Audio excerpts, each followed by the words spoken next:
Hey guys, welcome back to my channel, and I wanted to take you guys through my 2007 Chevy Tahoe LT.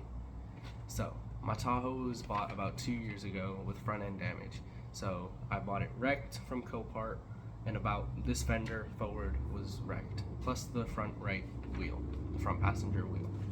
Right now, as it sits, it has chrome headlight housings and China bulbs, which, hear me out, I know everybody's gonna hate, hey, what about the low cars at night? But you gotta understand where I came from with this truck to understand why I did that. Before I had those headlights, I had these LED projectors, so they had like an LED outline and they were projector headlights. I thought they looked, they fit the truck really good. They looked cool, but they really didn't work good. That was the worst part, and they didn't adjust. So because of that, I was not about to pass my registration and every test that you need to go through for California compliancy. So I had to get new headlights, and these ones are way better. I cannot say enough good things about them.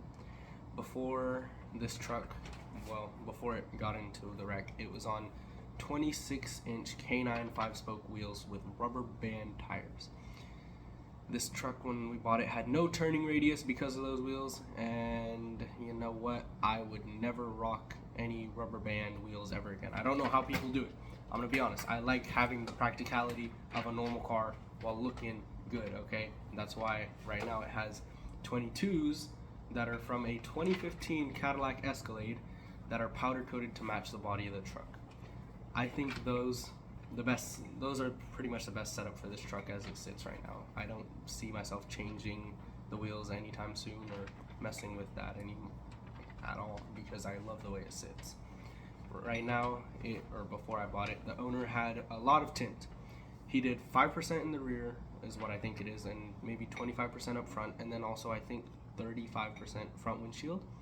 Because of California, I obviously took off the front windshield tint, and honestly I'm glad I did, because those old headlights plus that front windshield tint, you could not see anything. Like, learning to drive in that was kind of scary, but it's okay, I made it through.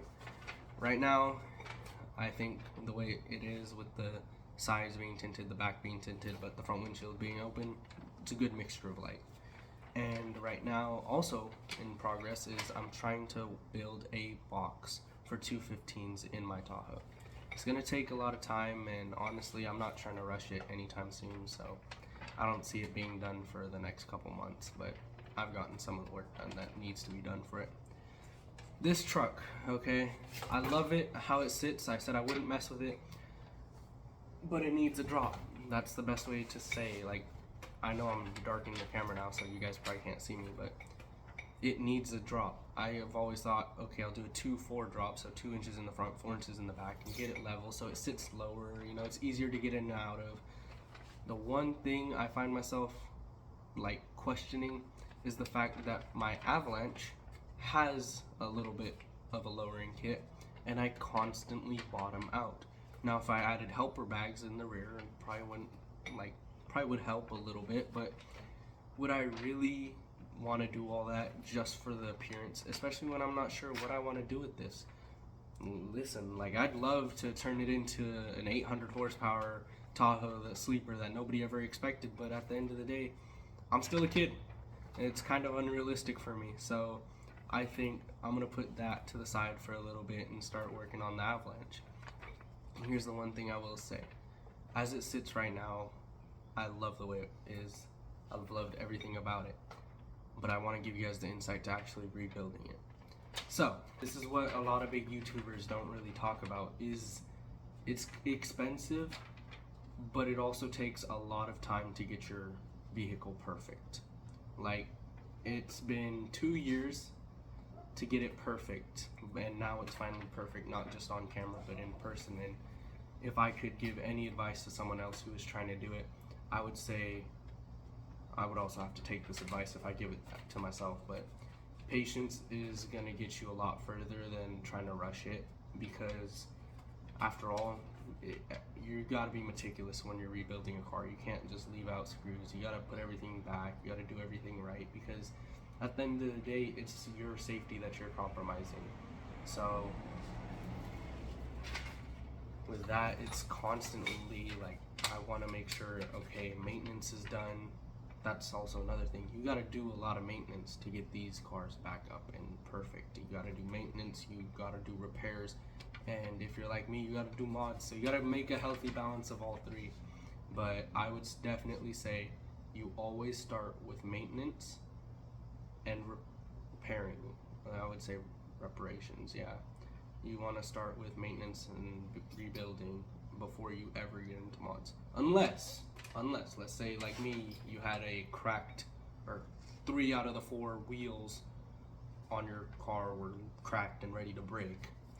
That's when you go out and you can mod it, right? You buy the 22s and you mod it, but it makes sense because at the end of the day, 1, truck has more sidewall, and 2, like, I can find tires and I don't have to worry about stretched tires, and it made sense because the other wheels were a safety hazard. So same thing with the lights.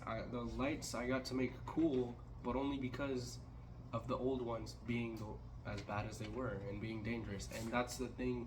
A lot of, like, I feel like a lot of bigger YouTubers like Matt Armstrong and Tavares, they kind of just jump into all this crazy stuff. But if you're younger like me and you're trying to get into this stuff, take your time. Honestly, I think my next project will come soon at some point, but I want to continue to take my time with it because building takes a while. And I just wanted to give you guys this PSA, you know, not because I feel like people shouldn't be rebuilding cars, but I wanted to take you guys behind the truths, and also wanted to let you guys know what has been done to that Tahoe, because a lot of people just see it and they think it's stock, but it's got a little bit more than what you think. And I'm not saying it's completely modded out, but I feel like I'm at a good healthy medium where it's not stock traffic, but it's not too overdone. So, you know, it's a long process, and slowly it'll get better and better. And you know, I would totally love to make it an 800 horsepower monster one day, but we'll see where YouTube goes, and if it does go well, then you know, you'll see this truck pushing 800 horsepower. I'll call it the mini Escalade V, basically, because it's got the Escalade wheels, so it'll be the mini Escalade V. Anyways, that's all for today. I want you guys to stay safe,